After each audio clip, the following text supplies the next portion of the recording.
किसी भी जमीन या प्रॉपर्टी के सौदे में प्रॉपर्टी को बेचने वाला जब सेल एग्रीमेंट बना देता है, एडवांस के तौर पर पैसा भी ले लेता है और उसके बाद उसने जिसको वो प्रॉपर्टी सेल की है उसके नाम से वो रजिस्ट्री करवाने के लिए मना कर देता है, पैसा भी ले लिया और अब रजिस्ट्री भी नहीं करवा रहा है और इस तरह से प्रॉपर्टी खरीदने वाले को अनावश्यक परेशानियों का सामना करना पड़ रहा है। तो उसके लिए क्या करें, आज के इस वीडियो में हम यही जानने वाले हैं कि किसी व्यक्ति ने किसी भी प्रॉपर्टी को आपको बेचा है और अब वो आपके नाम से रजिस्ट्री नहीं करवा रहा है, बेनामा नहीं करवा रहा है या सेल डीड नहीं करवा रहा है, सब रजिस्ट्रार ऑफिस में नहीं आ रहा है, आनाकानी कर रहा है, तो ऐसी कंडीशन में आपको क्या करना चाहिए। जब कोई व्यक्ति अपनी किसी भी संपत्ति को बेचने का एक इकरार कर लेता है, बेचान इकरारनामा यानी कि सेल एग्रीमेंट निष्पादित कर देता है और उस प्रॉपर्टी से संबंधित एडवांस पैसा भी ले लेता है और एग्रीमेंट में दी गई तमाम शर्तों की अवहेलना करता है, तय समय पर दिए गए समय पर उस व्यक्ति के नाम, जिस व्यक्ति के नाम उसने सेल एग्रीमेंट निष्पादित किया था,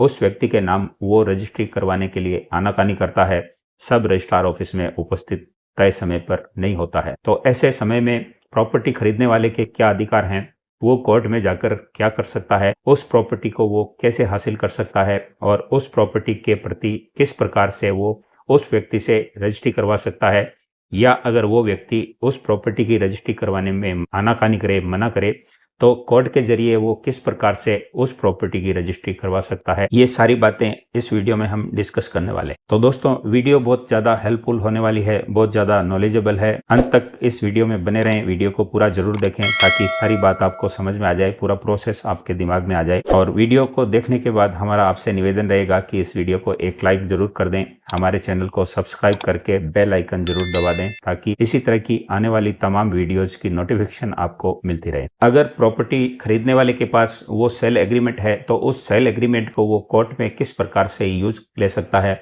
उसका फायदा कैसे प्राप्त कर सकता है। जैसा कि मैंने वीडियो के शुरू में बताया कि किसी व्यक्ति ने किसी व्यक्ति के नाम से अपनी प्रॉपर्टी को बेचा हो, उसका सेल एग्रीमेंट बनाया हो और बाद में वो उस प्रॉपर्टी की रजिस्ट्री करवाने में आनाकानी करता हो, तो ऐसे में प्रॉपर्टी खरीदने वाला एडवांस पैसे दिए जाने के बाद फंस जाता है, मुश्किल में आ जाता है और उसको बहुत ज्यादा परेशानियों का सामना करना पड़ता है, बहुत ज्यादा हैरेसमेंट का सामना करना पड़ता है। लेकिन ऐसा नहीं है कि उस व्यक्ति का कुछ नहीं हो सकता,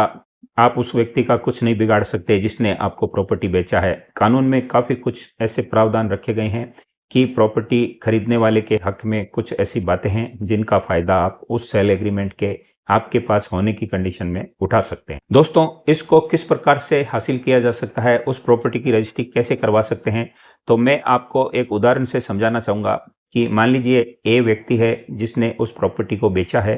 और बी व्यक्ति वो है जिसने उस प्रॉपर्टी को खरीदा है और एडवांस के तौर पर ए को बयाना के तौर पर या एडवांस राशि के तौर पर कुछ रुपए दिए हैं और उन्होंने उस प्रॉपर्टी को खरीदने का इकरार किया है और तय समय पर बी व्यक्ति जिसने उस प्रॉपर्टी को खरीदा था वो व्यक्ति उस प्रॉपर्टी की रजिस्ट्री करवाने के लिए तैयार है, लेकिन ए व्यक्ति उस प्रॉपर्टी की रजिस्ट्री करवाने में आनाकानी करता है, वो कोई बहानेबाजी करता है या टाल मटोल करता है। अब चूंकि ए ने बी के नाम से सेल एग्रीमेंट बनाया हुआ है और उसमें एक निश्चित तारीख दी गई है कि इस फला तारीख को ए बी के नाम से उस प्रॉपर्टी की रजिस्ट्री करवा देगा और अपना बकाया पैसा ले लेगा। अब चूंकि उस सेल एग्रीमेंट में उस प्रॉपर्टी से संबंधित पूरी डिटेल लिखी जाती है कि वो प्रॉपर्टी कहाँ पर स्थित है, उस प्रॉपर्टी की साइज क्या है, उसके पास पड़ोस क्या है, उसके सामने रोड कितने फीट है और उस प्रॉपर्टी की टोटल वैल्यू क्या तय हुई है, यानी कि ए ने बी को उस प्रॉपर्टी को कितने में बेचा है और आज की तारीख में जिस दिन वो सेल एग्रीमेंट निष्पादित हुआ है उस तारीख को एडवांस के तौर पर कितना पैसा लिया है और बकाया अमाउंट देने के लिए कितने समय की तारीख दी गई है और उस तारीख को कितना पैसा जो बाकी है वो लेकर ए बी के नाम से उस संपत्ति की रजिस्ट्री करवा देगा। कई बार उस सेल एग्रीमेंट में इस तरह की भी कंडीशंस होती हैं कि ए ने बी को उस संपत्ति को बेचा, मान लीजिए 50 लाख में वो सौदा तय हुआ और ए ने बी से 5 लाख रुपए अभी प्राप्त कर लिए और 10 लाख रुपए उसको एक निश्चित डेट पर प्राप्त करने होते हैं और उस निश्चित डेट को बी उस पेमेंट को नहीं दे पाता है। ऐसी कंडीशन में ए उस प्रॉपर्टी की रजिस्ट्री करवाने में टालमटोल करता है और वो ये बोलता है कि आपने फलां कंडीशंस को मेंटेन नहीं किया, उस कंडीशंस की पालना नहीं की। लेकिन बी इसमें ये बोलता है कि रजिस्ट्री की दिनांक को मैं बकाया पेमेंट दे दूंगा और उस दिनांक को आप उस प्रॉपर्टी की रजिस्ट्री करवा दें चूंकि एक शर्त की अनुपालना नहीं होने की वजह से ए बिगड़ जाता है और वो उस प्रॉपर्टी की रजिस्ट्री करवाने में आनाकानी करने लगता है। अन्य उदाहरण से मैं आपको समझाता हूं कि कई बार ये होता है कि ए संपत्ति को बेचता है, बी उस संपत्ति को खरीदता है, सेल एग्रीमेंट होने की कंडीशंस में एडवांस भी दे देता है और कुछ दिन बाद वो बकाया पूरा पैसा उसको चुका देता है और उसके बाद उस व्यक्ति को वो रजिस्ट्री करवाने को बोलता है।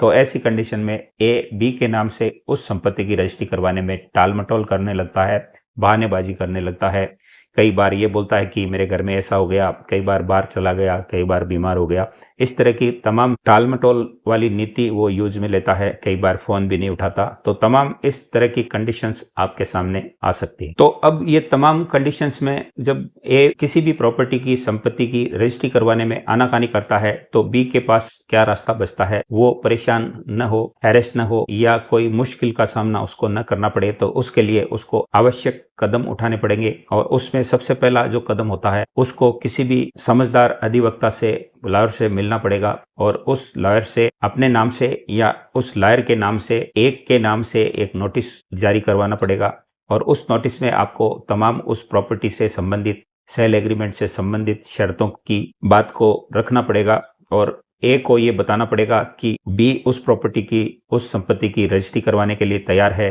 पैसा बकाया है, वो पैसा भी देने को तैयार है और आप इतने दिन के बाद इस प्रॉपर्टी की इस तारीख को रजिस्ट्री करवा दीजिए, वरना इसके बाद कानूनी एक्शन लिया जाएगा। बी को उस नोटिस में ए को 15 दिन का समय देना है और उस 15 दिन के समय में उसको सब रजिस्ट्रार ऑफिस में आने के लिए एक डेट तय करके बतानी है और उस डेट को आपको उस सब रजिस्ट्रार ऑफिस में अपने पैसे लेकर पहुंच जाना है और ए का इंतजार करना है। आपको उस नोटिस में ये भी ए को बताना है कि उस संपत्ति से संबंधित तमाम दस्तावेज वो लेकर फला तारीख को सब रजिस्ट्रार ऑफिस में उपस्थित हों और अपना बकाया पैसा लेकर उस प्रॉपर्टी की रजिस्ट्री बी के नाम से करवाएं। अब आपके नोटिस के तय टाइम के अनुसार ए सब रजिस्ट्रार ऑफिस में नहीं पहुंचता है और आप सब रजिस्ट्रार ऑफिस में पहुंच चुके हैं और आप इंतजार करते करते थक चुके हैं और ए उस तारीख को सब रजिस्ट्रार ऑफिस में उपस्थित नहीं होता। इससे ये साबित होता है कि वो उस प्रॉपर्टी की रजिस्ट्री नहीं करवाना चाहता। तो अब आपको एक सब रजिस्ट्रार को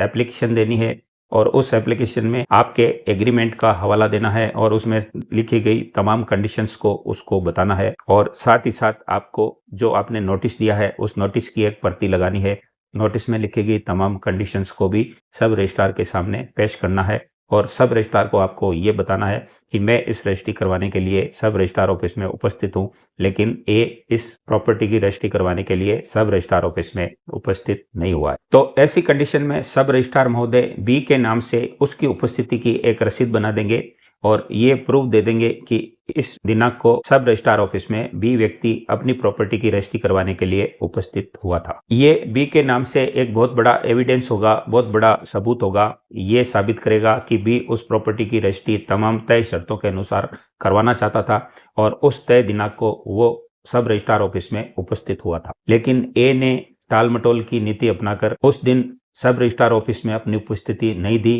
और एडवांस दिए हुए पैसों को वो हड़पना चाहता है। उसकी नीयत खराब हो चुकी है। तो अब बी के पास ये रास्ता बचता है कि उसको सिविल न्यायालय में एक वाद दायर करना पड़ेगा। उसमें सब रजिस्ट्रार में अपनी उपस्थिति की वो रसीद, वो दिया गया नोटिस और सेल एग्रीमेंट की कॉपी पेश करनी पड़ेगी। माननीय सिविल न्यायालय को पूरी कंडीशंस और पूरी बात आपको बतानी होगी और एक वाद के रूप में उसको दर्ज करवाना होगा। तो सिविल न्यायालय में आपके बयान होंगे, यानी कि बी के बयान होंगे और साथ ही साथ उस सेल एग्रीमेंट में जिन दो एविडेंस को आपने करवाया था, यानी कि जब प्रॉपर्टी ए ने बी को बेची थी तो सेल एग्रीमेंट निष्पादित करते हुए दो गवाहों के साइन हुए होंगे, तो उन दोनों गवाहों को सिविल न्यायालय तलब करके उनके भी बयान लेगा। फिर बी के बयान लेकर ए के खिलाफ कार्रवाई सिविल न्यायालय में अग्रेसित की जाएगी। इसमें सिविल न्यायालय की तरफ से एक नोटिस ए को दिया जाएगा और उसको भी अपना पक्ष रखने का मौका दिया जाएगा, उसकी बात को भी सुना जाएगा। अब इसमें बी को ये प्रूव करना पड़ेगा कि उस एग्रीमेंट में लिखी गई तमाम शर्तों को बी ने पूरा किया है,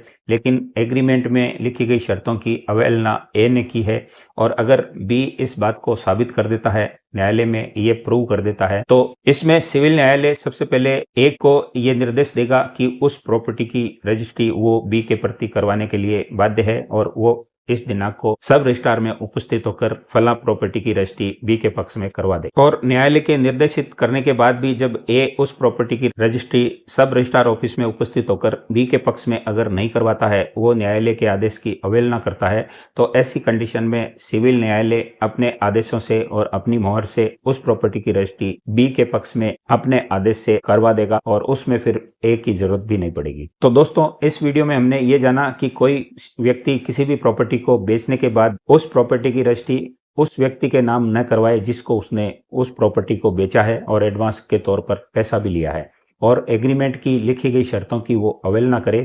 तो खरीदार व्यक्ति को किस प्रकार से क्या कार्रवाई करनी चाहिए, कैसे उसको नोटिस देना चाहिए, उस नोटिस में क्या क्या लिखना चाहिए, और उस नोटिस की बेस पे उसको सब रजिस्ट्रार ऑफिस में किस प्रकार उपस्थित होकर रिसीव्ड प्राप्त करनी चाहिए, और कैसे सक्षम न्यायालय में वाद दायर करके अपने नाम से उस प्रॉपर्टी की रजिस्ट्री को सुनिश्चित करना चाहिए। तो इस वीडियो में हमने ये तमाम तरह की जानकारी प्राप्त की। दोस्तों, मुझे लगता है कि ये वीडियो आपको अच्छी लगी होगी, पसंद आई होगी, तो एक झट से लाइक कर दीजिए, हमारे channel star real estate and builders को सब्सक्राइब कर दीजिए और साथ ही साथ बेल आइकन भी जरूर दबाइए, क्योंकि इसी तरह की प्रॉपर्टी से जुड़े, कानून से रिलेटेड और संपत्ति से जुड़े हुए ज्ञानवर्धक वीडियोज हम आपके लिए इस चैनल पर लेकर आते हैं। तो हम आपसे मिलेंगे नेक्स्ट वीडियो के साथ, नए कंटेंट के साथ। तब तक के लिए नमस्कार, जय हिंद, जय